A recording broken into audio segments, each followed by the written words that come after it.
Okay. Here we go. Aswand Cruickshank here, your one and only Move Swiftly speaker, former Division I college football player, and current five-time published author and educator. We're back another Wednesday, which means you are getting another Wednesday's Wintrapreneur tip. Consistency is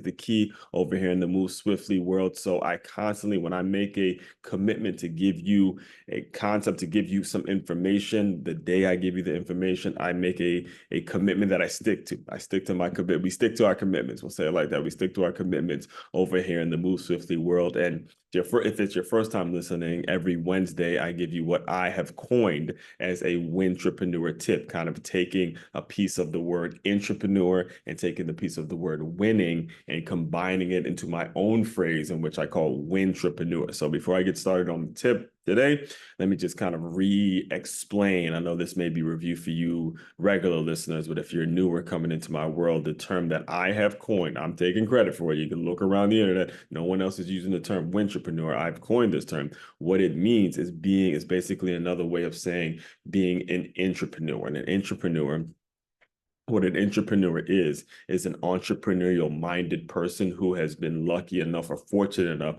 to find a business, to find a company to work for that aligns with their mission, aligns with their entrepreneurial mission and what they're envisioning for their own business. And they've been able to collide the two. And I've been blessed enough to have a lot of situations, be in a ton of situations in which that has been the case for me. So instead of me drawing all my ideas and all my tips and everything that I've learned about being an entrepreneur, instead of doing that in one long video, I've decided to break it down week after week after week after week. I believe this is episode 16. So 16 straight weeks of giving wintrapreneur tips, and I still am just scratching the surface. So before we actually get into today's tip, me send you know where I gotta send you. I gotta send you to makeyourmove.com. That's makeymove.com. Go and get you an NIL bundle. There'll also be several other products on that website as well. But for the main thing that you got to get, especially since we are here in football season,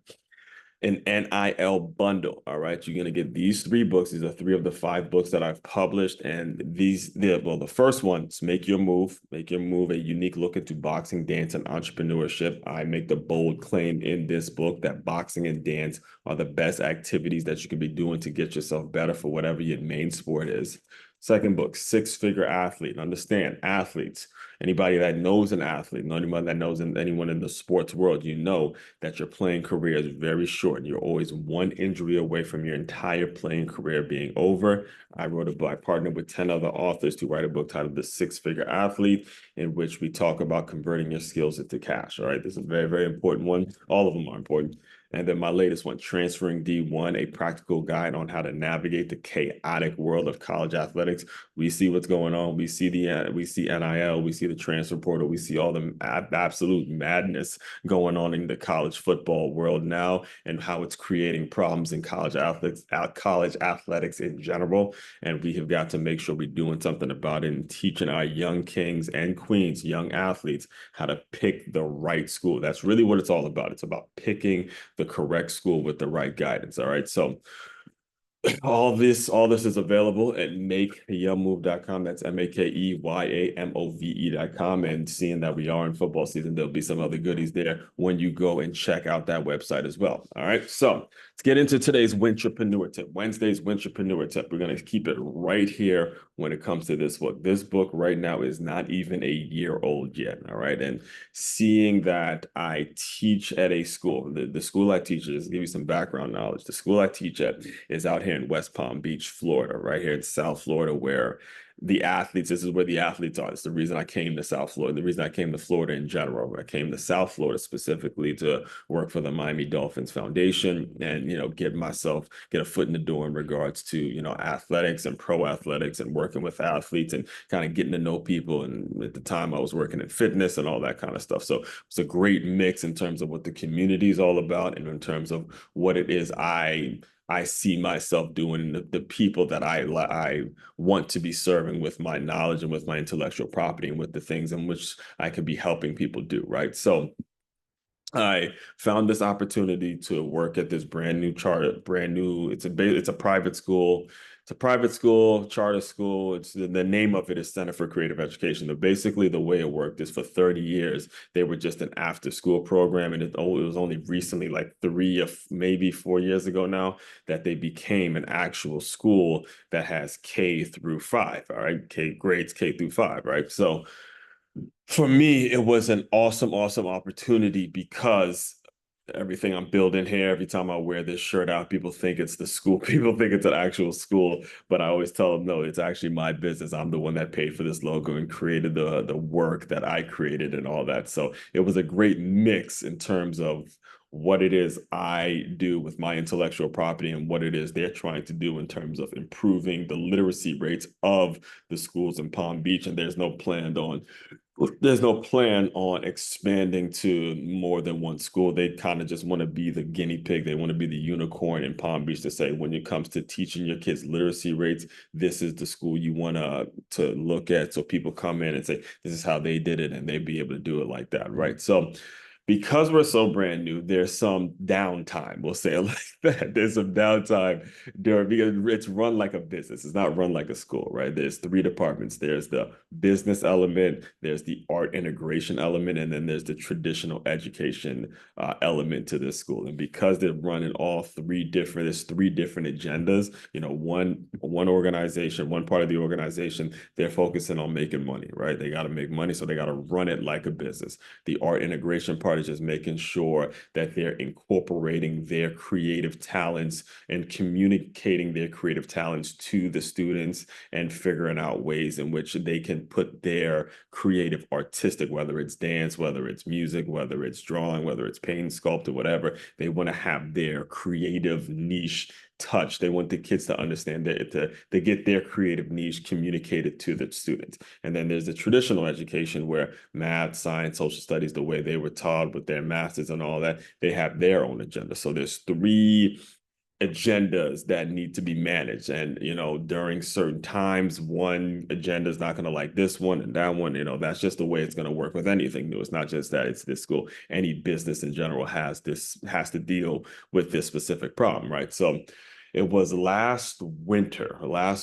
break where was a situation where the traditional side didn't really feel like they needed to be at the school because, normally if you come from the traditional education world, you're not used to working during winter break and all that kind of stuff. Now, because I come from the fitness world, that's actually was that I didn't really resonate with that because that's actually when the time you're the most busiest because people are making New Year's resolutions and all that. So I'm used to working throughout those winter months and grinding. I'm used to working year round, to be honest with you, because as a football player, you're working throughout the summers and, summers are usually when teachers are off and winter breaks and all that kind of stuff. So there was just a lot of miscommunication this past winter in terms of why teachers needed to be here. And there was really not a whole lot for the teachers to do, right? So here's what I did. And the reason I wanted to make sure I gave you all that context is because I wanted to let you know during last winter when there was not a lot of things for my fellow teachers to be doing, my teachers who I consider my colleagues now, I wrote this book. Right. It was during that time. It was during the time I remember because it was December and I just joined I joined a coaching program. Shout out to Dre. I rejoined his coaching program and we were talking about a lot of the things. I was in a better situation then than I was when I had previously worked with Dre. But I was a bit of a better situation financially because I'm at the school now and, I'm able to establish myself a little better than what I was when I first was working with him. And he's put out he's the founder of Work on Your Game, and he's put out like 33 books, some crazy number like that. Just has content for days. I'm still chasing him, man. He got a ton of stuff out there, and he was actually one of the main mentors in terms of teaching me how to make sure I'm constantly publishing and putting material out there.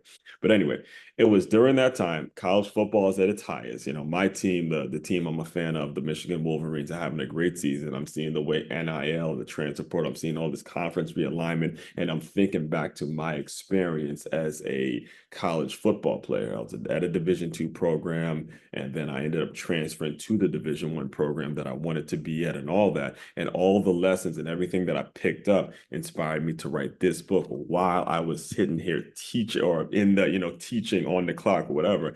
But while there was sort of dead time when it comes to the teaching world, I decided, okay, let's create another book in which I can now charge more for my keynote speeches. I could charge more for my workshops. I could charge more for speaking gigs and, maybe hosting a podcast at conferences and all that kind of stuff.